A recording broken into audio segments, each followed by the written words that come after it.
আসসালামু আলাইকুম রহমতুল্লাহি ওবরাকাতু। হোমিও শিপা ইউটিউব চ্যানেলের পক্ষ থেকে সকলকে জানাই রমাদান মোবারক।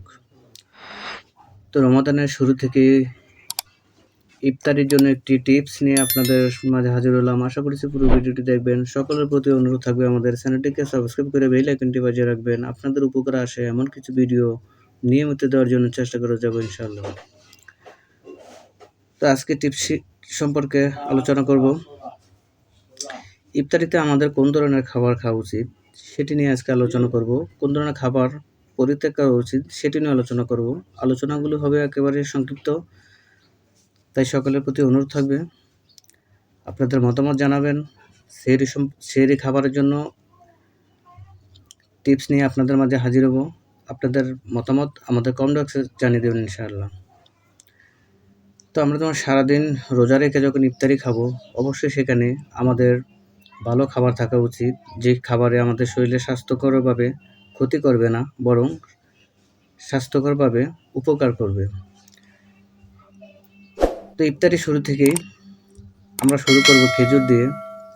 তার পাশাপাশি লেবুর শরবত থাকবে, কারণ লেবুতে ভিটামিন সি থাকার ফলে সারাদিন রোজা রাখার ফলে আমাদের পানি না খাওয়ার ফলে প্রস্রাবে জ্বালা পোড়া, প্রস্রাবে ইনফেকশন হতে পারে। লেবু শরবত যদি আমরা খেতে পারি তাহলে সেই সমস্যা থেকে সমাধান পাব।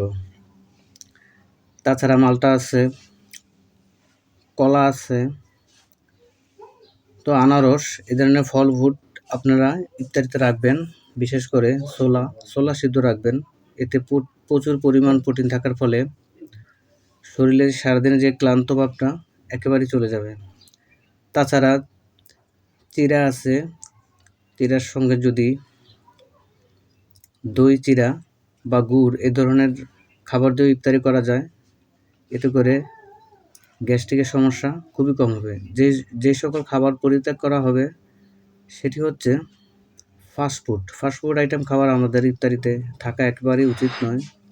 তারপরে পেঁয়াজু, বেগুন, এইসব ভাজাপোড়া খাবারগুলো একেবারেই, যখন ইফতারের সময় ভাজাপোড়া খাবারগুলো খাওয়া হয় ফলে খাবার রুচি একেবারেই কমে যায়। তখন সেহরি খেতে গেলে তখন খাবারের রুচি একেবারে থাকে না। তো ভিডিওটি কেমন হলে অবশ্যই লাইক কমেন্ট করে আপনারা জানিয়ে দেবেন।